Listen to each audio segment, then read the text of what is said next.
Welcome to The Explainer. Today, we're cracking open one of the biggest, most fundamental decisions in all of tech.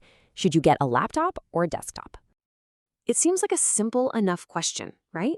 But the answer you choose, wow, it defines your entire computing experience, from where you work to the sheer power at your fingertips. Because really, this isn't just about a box versus a clamshell. This choice boils down to two totally different philosophies about what a computer is even supposed to be and do for you. Okay, so let's really dive into this core conflict. On one side, you've got the laptop, the champion of integrated mobility, everything you need all in one sleek, go-anywhere package.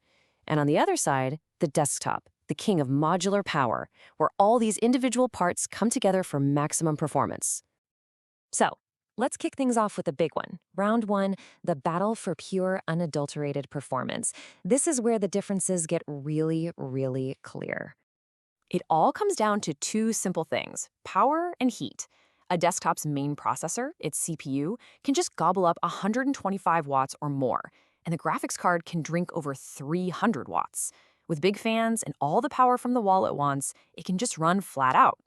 Laptops, though, they're running on batteries, crammed into a tiny space.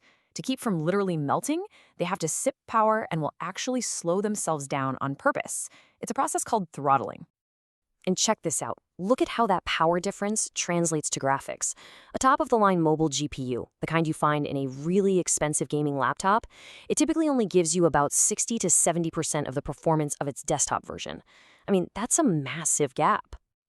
And that quote really says it all when it comes to performance. Now, don't get me wrong, some of the newest chips are doing incredible things, packing amazing performance into laptops. But when you're talking about the absolute peak of power for intense gaming or rendering, well, the simple physics of a big, well-cooled desktop still make it the undisputed king. So let's shift gears and move to round two, the lifestyle factor. Because a computer isn't just a list of specs, right?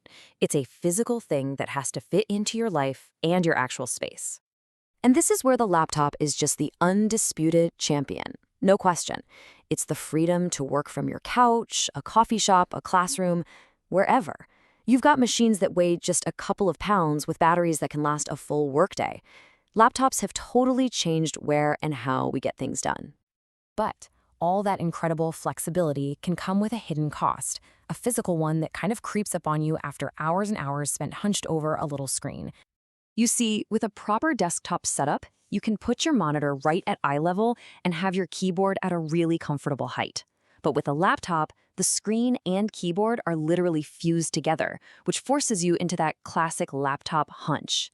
And over time, this can lead to very real neck strain, back pain, and wrist issues. Okay, so this is the big question, right? How does all of this, the power, the design, the flexibility, how does it all translate into cold, hard cash? Not just on day one, but over the whole life of the machine. Let's just put a number on it to make it real. Let's say you've got a budget of $1,000.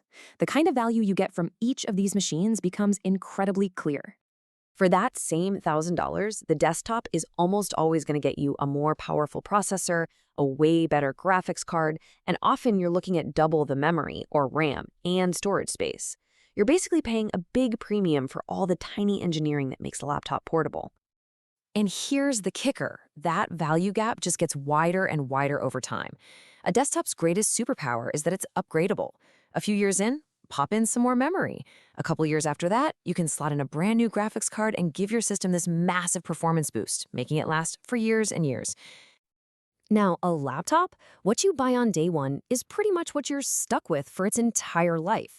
To make everything so small, the most important parts, the processor, the memory, they're often literally soldered right onto the main board.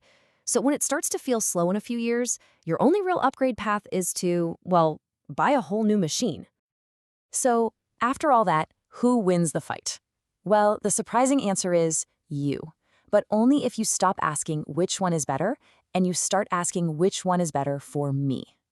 First, and you've got to be really honest with yourself here, where are you actually going to use this thing? Do you truly need to take your work to different places every single day? Or does your computer just live on one desk 99% of the time? Because if it does, a desktop's advantages are suddenly on the table. Okay, next up, what are you really going to be doing with it? Your main tasks will point you directly to the right answer.